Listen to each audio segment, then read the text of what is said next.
Prefecture.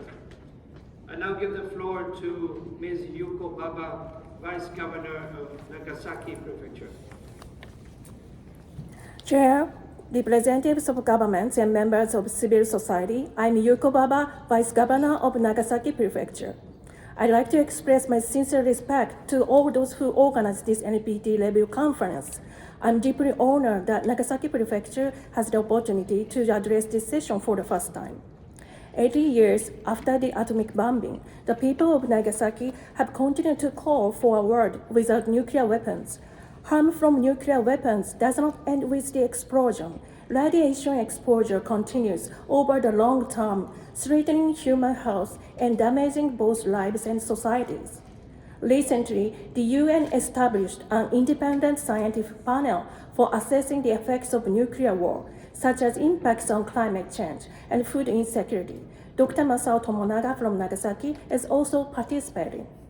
The issue of nuclear weapons is no longer past tragedy of just Hiroshima and Nagasaki.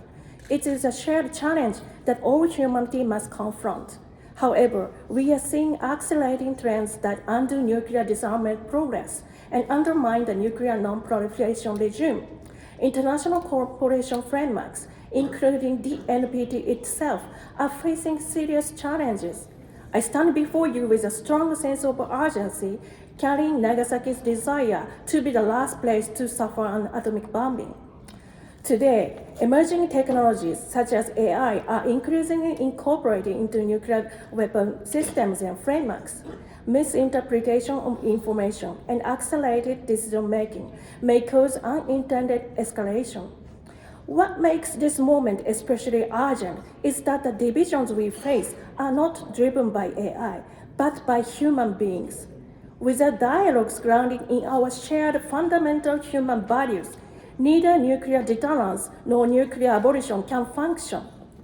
For decades, the hibakusha who experienced first-hand the devastating effects of nuclear weapons have conveyed these fundamental human values to the world.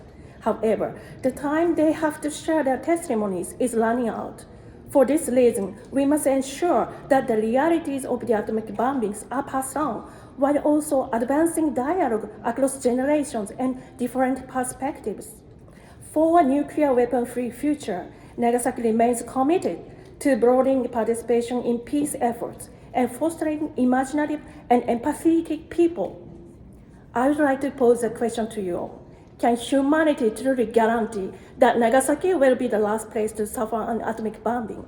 The answer depends on the choices we make today. Let me conclude with these words from Hibakusha. May a peaceful and beautiful earth, free of nuclear weapons and war, be inherited by our children. Thank you for your attention. I